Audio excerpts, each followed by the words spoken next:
Hey there, let me tell you a story about me, Jake Miller. I'm just a normal guy, nothing special, trying to make my new house look nice.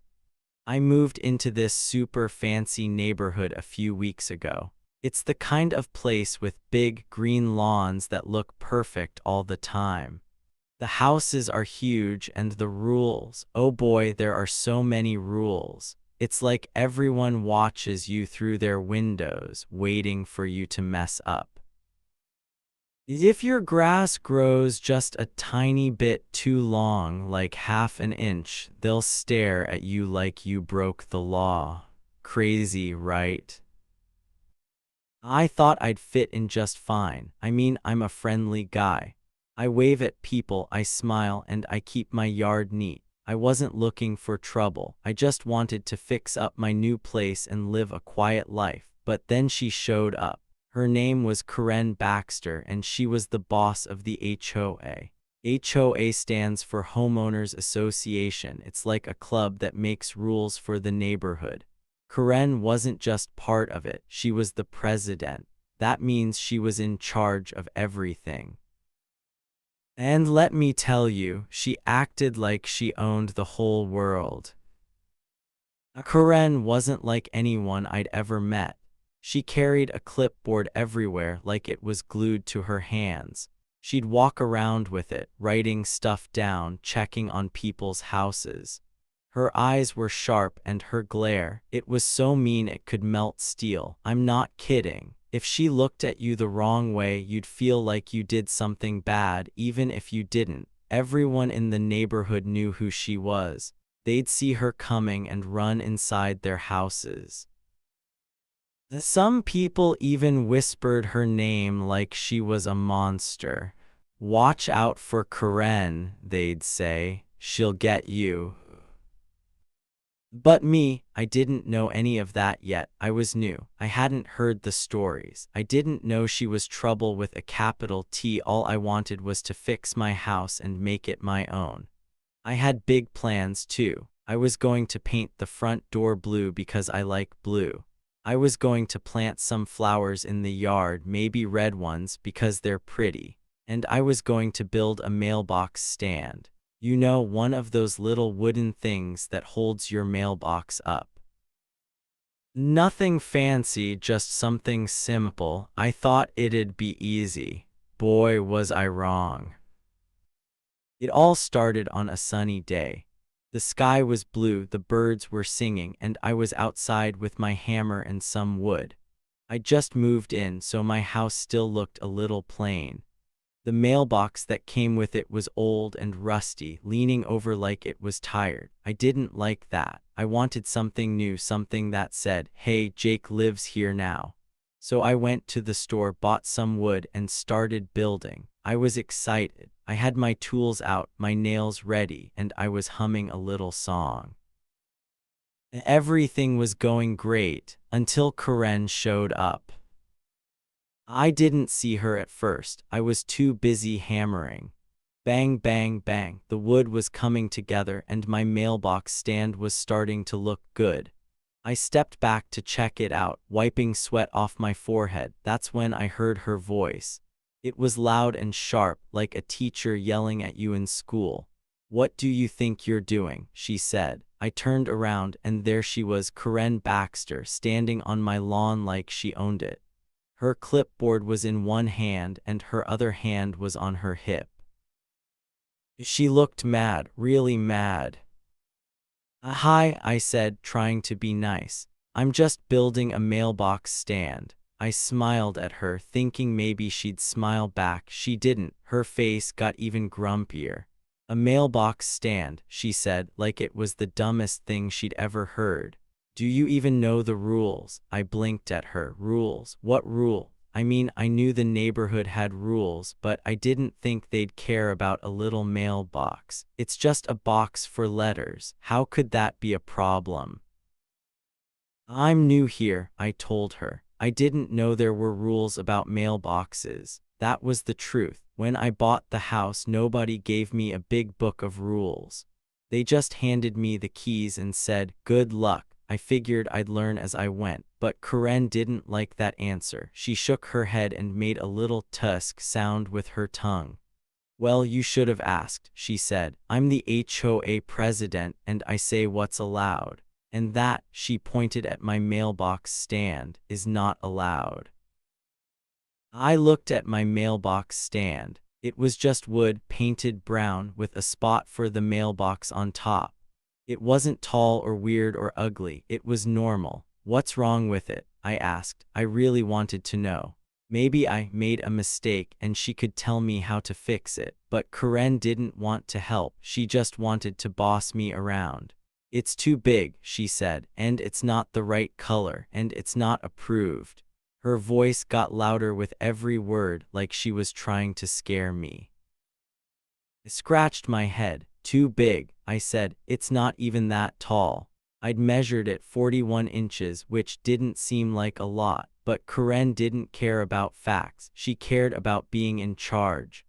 I'll measure it myself, she snapped, pulling a little tape measure out of her pocket. She marched over to my mailbox stand, her shoes stomping the grass, and started measuring it. I just stood there watching her. This lady was serious about a mailbox.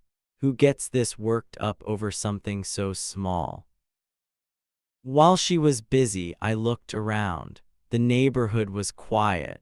A few birds chirped in the trees and the sun was shining bright. It was a perfect day except for Karen.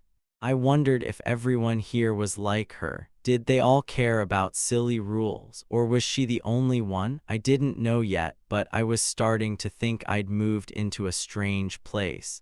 A place where a guy couldn't even build a mailbox without starting a fight. Karen finished measuring and stood up fast. See, she said, waving the tape measure at me. It's against the rules. I squinted at her. But you didn't tell me what the rule is, I said. That made her pause for a second. Her face turned a little red, like she didn't expect me to talk back. It's in the handbook, she finally said. You should have read it. I wanted to laugh, but I didn't. What handbook? I asked. Nobody gave me one.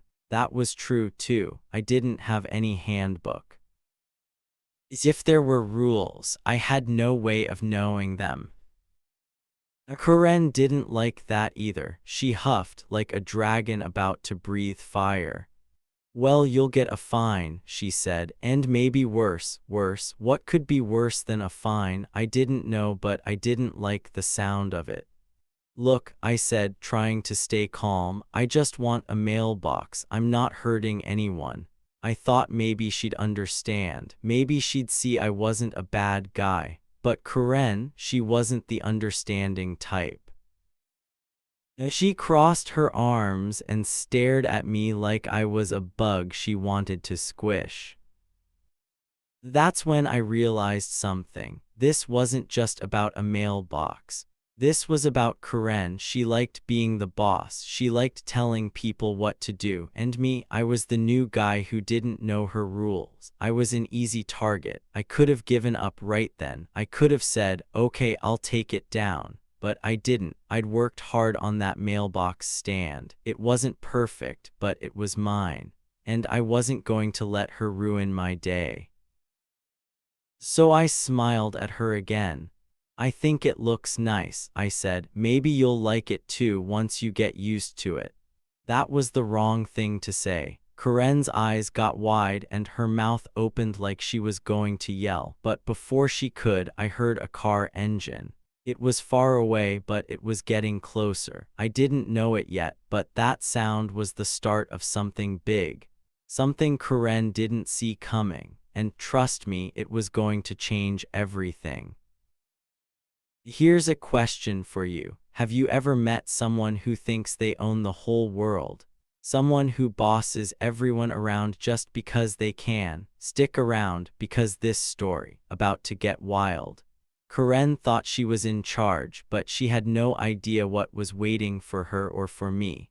It was just the beginning, and I was about to learn that my quiet little neighborhood wasn't so quiet after all. It was a Tuesday afternoon, and the sun was shining bright in the sky. I was outside in my yard, feeling pretty good about myself. My name's Jake Miller, and I just moved into this fancy neighborhood with big lawns and lots of rules. I was working on something simple, a new mailbox stand. Nothing big or crazy, just a little piece of wood with nails to hold my mailbox up. I had my hammer in my hand, banging away, bang, bang, bang. The wood was brown, and I thought it looked nice. I was proud of it, even if it wasn't perfect. But then trouble walked right up to me. Her name was Karen Baxter, the HOA president. HOA means Homeowners Association, and she was the boss of it. She came stomping across my grass like she owned the place. Her lips were all tight and puckered up like she'd just sucked on a sour lemon. She stopped right in front of me so fast it was like her feet glued to the ground. I looked up from my hammering, still holding my hammer, and she stared at me with mean eyes. "That's against Regulation 4B, she barked, loud and sharp. Her voice sounded like a dog when it's mad. "Mailboxes can't be taller than 42 inches. I blinked at her. I didn't know what to say at first. My mailbox stand wasn't even that tall. It's 41 inches, I said, trying to keep my voice nice and calm. I didn't want a fight. I just wanted to finish my project and go inside for some lemonade. But Karen didn't care what I said. She didn't even look at the mailbox to check. She just shook her head like I was the dumbest guy she'd ever met. "It doesn't matter," she snapped. "It's still wrong, and I'm calling the authorities." She yanked her phone out of her pocket so fast it was like she was pulling a sword. I stood there, my hammer hanging by my side, and watched her, calling the authority, over a mailbox. I thought she was joking. I mean, who calls 911 because of a little wooden stand? That's silly, right? I figured she was just trying to scare me. Maybe she'd yell a little more and then leave. So I shrugged and said, "Okay, go ahead." I didn't think she'd really do it, but oh boy, Karen wasn't playing around. She pressed the buttons on her phone, beep, beep, beep, and held it up to her ear.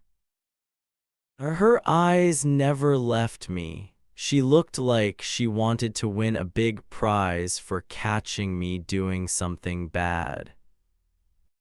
"Hello, yes, this is Karen Baxter," she said into the phone, her voice loud and bossy. "I'm at 123 Oak Street, and there's a man here breaking the rules. He put up an illegal mailbox stand." I couldn't believe it. Illegal. It was just wood and nails. I scratched my head and looked at my mailbox stand again. It didn't look illegal to me. It looked like a mailbox stand. But Karen kept talking, waving her free hand around like she was in a big drama movie. "Yes, it's too tall. It's dangerous. I need someone here right now." Dangerous? I almost laughed, but I didn't. How could a mailbox be dangerous? It wasn't going to fall on anyone. It wasn't sharp or pointy. It was just sitting there minding its own business. But Karen made it sound like I'd built a giant monster in my yard. I put my hammer down on the grass and crossed my arms. "Karen," I said, keeping my voice soft, "it's not a big deal. It's just a mailbox." I thought maybe she'd calm down if I stayed nice. Nope, that made her even madder. She hung up the phone with a big huff and pointed at me. "You don't get it, do you?" she said. "I'm in charge here. I make the rules and you have to follow them." Her face was turning red like a tomato about to pop. "The police are coming and you're going to be in big trouble." I tilted my head. "Police, for real?" I still didn't think she was serious. I mean, police have better things to do, right? They catch bad guys, not guys with hammers and mailboxes. But Karen looked so sure of herself, I started to wonder. I glanced around the neighborhood. It was quiet, like always. The houses were big and pretty, with flowers in the yards. A bird chirped in a tree nearby, and a little breeze moved the leaves. Everything seemed peaceful except for Karen. She was like a storm cloud on a sunny day, dark and loud and ready to ruin everything. I didn't know what to do. Should I take the mailbox down? Should I wait and see what happened? I didn't want trouble, but I also didn't want to let her boss me around for no reason. Karen, I tried again. Can't we just talk about this? I'll fix it if it's really wrong. I was being super nice, even though she was being super mean. I thought maybe she'd listen, but she didn't. She took a step closer, her shoes squishing the grass, and jabbed a finger at me. No talking, she said. You should have asked me first. You're new, so you don't know how things work, but you'll learn. Her voice was so loud I bet the neighbors heard her. I wondered if they were peeking out their windows right now, watching us. I sighed. This was getting silly. I picked up my hammer again and tapped a nail into the wood just to finish what I was doing. Karen gasped like I'd done something awful. Stop that, she yelled. You're making it worse. I looked at her, confused. I'm just finishing it, I said. It's not hurting anyone. But to Karen, it was like I'd set her whole world on fire. She started packing back and forth on my lawn, muttering to herself. Unbelievable, she said. So rude, so disrespectful. I didn't feel rude. I felt annoyed. I'd moved here to have a nice, quiet life, and now I had this lady yelling at me over a mailbox. I started to think maybe she didn't like me because I was new. Maybe she didn't like anyone who didn't kiss her feet and say, "Yes, Karen, you're the best." I wasn't going to do that. I'm a nice guy, but I'm not a pushover. My mailbox stand wasn't hurting anyone, and I wasn't going to rip it out just because she said so. While Karen paced, I noticed something. Her phone was still in her hand, and she kept looking at it like she was waiting for the police to call her back. She mumbled stuff like, "They'll be here soon, and he'll see." I didn't say anything. I just kept watching her. She was so mad, she didn't even notice me staring. Her hair was bouncing as she walked, and her clipboard was tucked under her arm. She looked like a teacher who'd caught a kid cheating on a test, but I wasn't cheating. I was just living my life. Then I heard it, a faint sound in the distance. Sirens, they were far away, but they were real. My stomach did a little flip. Was she serious? Did she really call the police? I looked at Karen and she stopped packing. A big, smug smile spread across her face. "Hear that?" she said. "They're coming for you." She crossed her arms and stood there waiting like she'd won a big game. I didn't know what to say. My hammer was still in my hand and my mailbox stand was still in the ground. I hadn't done anything wrong. At least, I didn't think so. The sirens got louder. I could feel my heart beating faster. What was going to happen? Would the police really care about a mailbox? I didn't think so, but Karen sure did. She looked so happy, like this was the best day of her life. I, on the other hand, was starting to sweat. I didn't want to get in trouble. I just wanted to build my mailbox and go inside. But Karen had other plans. She turned a tiny thing into a giant mess, and now we were both stuck in it. I took a deep breath and tried to stay calm. "Karen," I said one more time, "let's just wait and see what they say, okay?" She didn't answer. She just stood there smiling, waiting for the police to show up. I didn't know it yet, but this was only the start. Things were about to get a lot crazier, and Karen had no idea what was coming. Neither did I. All I knew was that my quiet Tuesday was gone, and I was in the middle of something big, something I never asked for. Okay, so things got really wild after Karen called 911. The next few minutes were total chaos, like a big, loud mess you'd see in a funny movie. My name's Jake Miller, and I was just trying to finish my mailbox stand in my yard. It was a sunny Tuesday, and I thought it'd be a normal day. Boy, was I wrong. Karen, the HOA president, was stomping all over my lawn, yelling into her phone like a crazy person. She was mad about my mailbox stand, said it broke some rule and wasn't safe. Safety violations, she shouted into the phone. Rogue neighbors. I didn't even know what that meant, but she sounded super serious. I decided to keep working. I had my screwdriver in my hand, and I was tightening the last screw on my mailbox stand.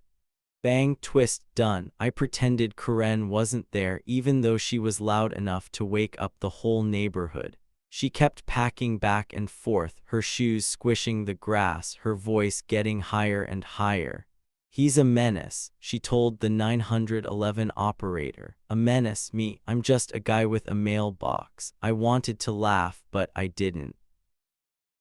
I just kept my head down and worked. I wasn't going to let her ruin my day. But then something weird caught my eye. While Karen was busy screeching, I saw a big black SUV rolling up the street. It was moving super slow, like a snail creeping along. I stopped twisting my screw for a second and peeked at it. The SUV was shiny and dark, with windows so black I couldn't see inside. Two guys were sitting in the front seats, wearing dark sunglasses. They didn't get out, they didn't wave, they just sat there, still as statues, watching us. Weird, right? My stomach felt a little funny, like when you're on a roller coaster and it's about to drop. Who were these guys? Why were they here? Karen didn't notice them at all. She was too busy yelling. Her arms were waving, her phone pressed to her ear, and her face was red like a fire truck. Yes, he's still working on it, she shouted. He won't stop. You need to send someone now. I shook my head and went back to my mailbox. I wasn't going to stop, not yet. I'd worked hard on this thing and it was almost done. One more twist of the screw and it'd be perfect. But I couldn't stop thinking about that SUV. It was still there, parked a little way down the street, just sitting quietly. It made me nervous, but I didn't know why. I tightened the last screw and stepped back to look at my mailbox stand. It was brown and simple, with the mailbox sitting on top. It wasn't fancy, but it was mine and I liked it. Karen was still packing, still talking on her phone. He's breaking all the rules, she said. This is dangerous. I rolled my eyes. Dangerous? It was a piece of wood. It wasn't going to bite anyone, but Karen acted like I'd built a giant tower that could fall and squish the whole neighborhood. She was so loud, I bet the birds in the trees flew away just to get some peace.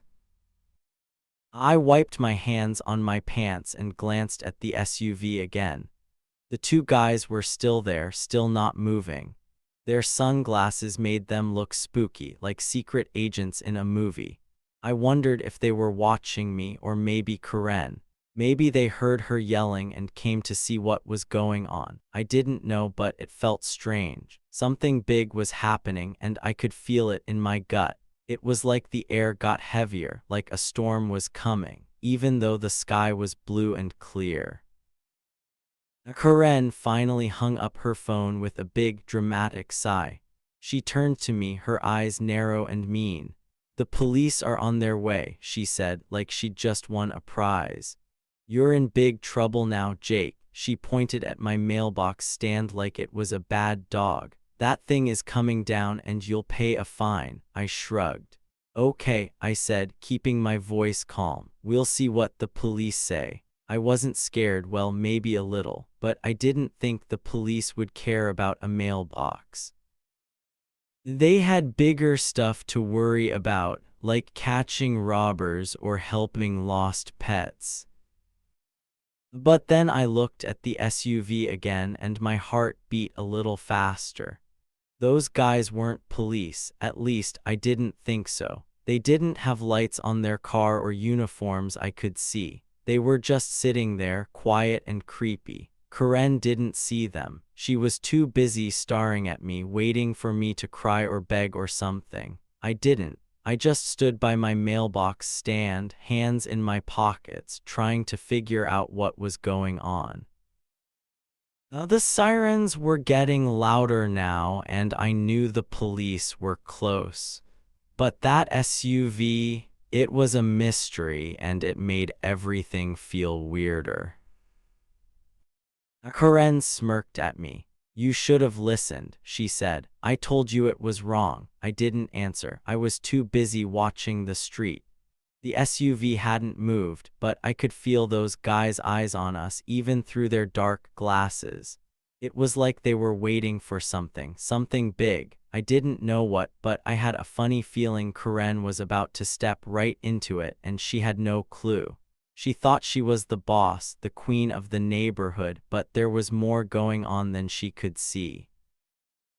I took a deep breath and stayed quiet. The sirens were really loud now, and I could hear tires on the road. Karen clapped her hands together, all excited. "They're here," she said, like it was Christmas morning. But me, I was watching that SUV, wondering who those guys were and why they cared about my yard. Something was brewing, something huge, and I was stuck in the middle of it. Karen thought she had everything under control, but I had a sneaky feeling she was wrong. And soon, we'd both find out just how wild this day was going to get. Okay, so things were getting loud and crazy now. I'm Jake Miller, just a regular guy who moved into a fancy neighborhood. I was standing in my yard next to my new mailbox stand when everything went wild. Sirens started wailing in the distance. Wee-oo, wee-oo. They were far away at first, but they were getting closer fast. Karen, the HOA president who'd been yelling at me about my mailbox, heard them too. She turned to me with a big, smug smirk on her face, like she'd just won $1 million. "See," she said, pointing at me with her finger. "The police are coming for you now." She looked so happy, like I was some sneaky bad guy she'd caught. I just stood there, my hands in my pockets, not sure what to think. Karen had called 911 because she said my mailbox stand broke the rules. I didn't think the police would care about something so small, but the sirens were real. They were loud and getting louder every second. Karen kept pointing at me, her eyes all narrow and mean. "You're in big trouble, Jake," she said. "I told you that mailbox was wrong." I shrugged. "Okay," I said, trying to stay calm. I still didn't believe the police would arrest me over a piece of wood. It sounded silly. But then something huge happened, something Karen didn't expect at all. Down the street, that black SUV I'd been watching, its doors swung open fast, like bam. Two guys jumped out, and they weren't just any guys. They had badges shining on their shirts, gold and bright, and guns hanging on their hips. They looked serious, like the tough cops you see in movies. "Police," one of them shouted, his voice loud and strong. "Hands where we can see 'em." He held up his hand, and the other guy stood right next to him, staring at us. Karen's mouth fell open wide, like she'd seen a ghost.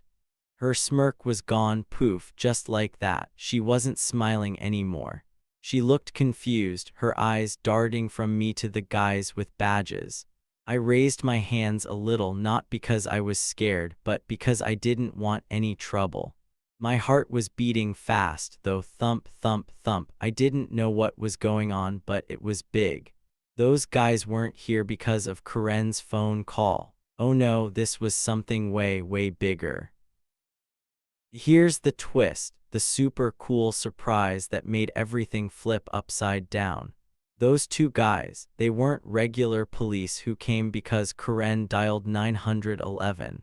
They were already here hiding in that SUV watching my house for a long time. Turns out my new house, the one I just moved into, used to belong to a shady guy. I mean a real bad dude, someone the police had been chasing for months. They thought he might still be sneaking around here doing sneaky stuff. They'd been parked down the street, waiting and watching, hoping to catch him. And me, I was just the new guy who bought the house. I didn't know anything about that. I was clueless, totally in the dark. The cops started walking toward me, their boots thumping on the ground. "Ma'am, step back," one of them yelled at Karen. She stumbled backward, almost tripping over her own feet. Her face was white now, like she'd seen something scary. She didn't know what to say. But I called you," she stammered, holding up her phone like it was proof. The cop didn't even look at her. "We were already here," he said, his voice gruff. "Your call just messed things up." Karen blinked, her mouth opening and closing like a fish. She didn't get it yet, but I was starting to. "Sir," the other cop said to me, "is this your house?" I nodded. "Yeah, I just moved in," I said. My voice was a little shaky, but I tried to sound normal. "I don't know what's going on." The cop looked at my mailbox stand, then back at me. "We're not here for that," he said, pointing at the wood. "We're watching this place. It's tied to a case." "A case?" My head spun. What kind of case? I didn't ask though. I just stood there, hands still up, waiting to see what happened next. Karen finally found her voice. "Wait," she said, stepping forward again. "He's breaking the rules. That mailbox is too tall. I called you about that." The first cop turned to her, his sunglasses hiding his eyes. "Lady," he said, "we don't care about mailboxes. We're after something bigger." Karen's face went red again, but this time it wasn't from being mad, it was from being embarrassed. She thought she was the hero, catching me doing something wrong, but now she looked silly, standing there with her phone and her clipboard. The sirens were super close now, and a police car zoomed up the street. Its lights flashed red and blue, spinning fast. Two more cops jumped out, but they didn't come for me. They ran over to the guys from the SUV, talking fast in low voices. I couldn't hear what they said, but I saw them pointing at my house. My stomach flipped again. Was I in trouble? Did they think I was the shady guy? I hoped not. I just wanted to build my mailbox and live a quiet life. The cop with the sunglasses turned back to me. "You're not in trouble," he said, like he could read my mind. "We just need to check some things. Stay here." I nodded fast. "Okay," I said. I wasn't going anywhere. Karen, though, she was losing it. "This is ridiculous," she yelled. "I'm the HOA president. I called you. You should be listening to me." The cop sighed, like he was tired of her already. "Ma'am, go home," he said. "This isn't your business." Karen's jaw dropped again. She wasn't used to people telling her what to do. She was the one who bossed everyone around. But these cops didn't care about her rules or her clipboard. They had bigger stuff to deal with, stuff I didn't even understand yet. I watched as they started walking around my yard, looking at my house, checking things out. Karen stood there, fuming, her hands on her hips. Her 911 call, it didn't bring the cops like she thought. It just made their day a whole lot messier. I lowered my hands and took a deep breath. My mailbox stand was still there, screwed tight into the ground. It wasn't the problem, not really. Something way bigger was happening, and I was stuck right in the middle of it. Karen had no idea what she'd walked into, and neither did I, but one thing was clear. This day was about to get even crazier, and we were both along for the ride. So hear what happened next. I'm Jake Miller, just a regular guy who moved into a fancy neighborhood. The cops were all over my yard because of some big case tied to my house. They thought a shady guy used to live here and they were watching to catch him. But me, I was just the new owner trying to build a mailbox stand. The cops figured that out pretty fast. They looked at me, then at my mailbox, and one of them said, "You're not the guy we want." I let out a big breath. Phew, I wasn't in trouble after all. I was just a dude with a hammer and some bad luck. Then they turned to Karen. She was the HOA president who'd called 911 saying my mailbox broke the rules. She was still standing there holding her phone tight, her face all red like a ripe apple. She was mad and confused, stammering words that didn't make much sense. "This is outrageous," she yelled, pointing at me. "He's the problem, that mailbox is wrong." She thought she was right, like always, and that the cops would back her up. But oh boy, she was in for a surprise. The lead cop, the one with the sunglasses, looked at her and shook his head. "Lady," he said, cutting her off sharp, "you just wasted our time." Karen blinked, her mouth opening like she wanted to argue, but the cop kept going. "We were on a stakeout, watching this house for something big. Next time measure the mailbox yourself." His voice was firm, like a teacher telling you to sit down. Karen's face went from red to white, like all the air got sucked out of her. She didn't know what to say, and that was new for her. She always had something to say. The cops didn't arrest her or anything. They didn't need to. The way she looked, shocked and small, was enough. It was priceless, like watching a bully get told off in front of everyone. I almost smiled, but I kept it cool. The neighbors started peeking out their windows and doors, watching the whole thing. I heard one of them whisper, "About time someone shut her up." Another one nodded and said, "She's always bossing us around." They were tired of Karen too, and now she was the one in trouble, not me. My mailbox stand, it stayed right where it was, screwed into the ground, looking just fine. The cops didn't care about it. They had bigger stuff to deal with, like finding that shady guy. They finished checking my yard and drove off in their cars, lights flashing as they went. Karen stood there for a minute, all alone, then turned and slunk back to her house. Her shoulders were down, her head low, like a dog that got caught chewing a shoe. She was defeated, and it felt good to see. For once, the neighborhood was quieter. No more yelling, no more sirens, just birds chirping and a soft breeze. I looked at my mailbox and grinned. It wasn't much, but it was mine, and nobody was taking it down. Karen thought she'd win, but she didn't. Justice was served, and I didn't even have to do anything. The cops did it for me. Hey, it's me, Jake Miller, wrapping up this wild story. So what's the big lesson here? Let's think about it. Sometimes the loudest people, like Karen, the HOA president, don't really see what's going on. She was yelling and bossing me around, thinking she was the queen of everything. She said my mailbox stand broke the rules and called the cops on me. But guess what? She missed the whole picture. There was a bigger story happening right under her nose, and she didn't even notice. The cops weren't there for my mailbox. They were watching my house for a shady guy who used to live there. Karen thought she knew it all, but she didn't.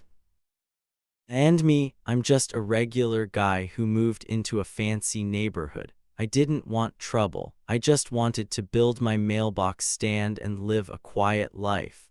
But when Karen came at me, I didn't give up. I kept my head down, my hammer ready, and my mailbox standing tall. I didn't yell back or fight her. I just kept doing my thing, and in the end, everything worked out.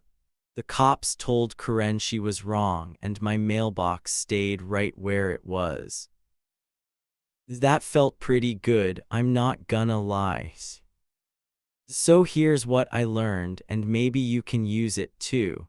Sometimes people will try to boss you around. They'll act big and loud like they're in charge of the world, but don't let them scare you. The truth has a funny way of showing up when you least expect it. Karen thought she'd win because she called 911, but the cops were already there for something else. She didn't see that coming, and it turned her big plan upside down. It's like life has a way of fixing things, even when you don't know how it'll happen. Next time someone tries to push you around, just remember my story. You don't have to be loud or mean back. You can stay calm, keep going, and let the truth come out on its own. It might take a little time, but it'll show up like the cops did for me. And when it does, the loud people, they'll have to step back and see they're not as big as they think. That's what happened to Karen. She walked away quiet, and I got to keep my mailbox. It's a small win, but it's mine. What about you? Have you ever had a Karen moment in your life? You know, when someone acts all bossy and tries to ruin your day. Maybe it was at school or with a friend or even at home. Did the truth come out and make things right? I'd love to hear your stories. Tell me about it below. I'm reading everything you say. Stories like this show us we're not alone. We all deal with loud people sometimes, but we can come out okay in the end. So yeah, that's it from me. Keep your head up, hold onto what matters to you, and don't let the Karens of the world knock you down. Sometimes the quiet ones, like me and my mailbox, end up standing the tallest. And that's a pretty cool thing to know, don't you think? See you next time.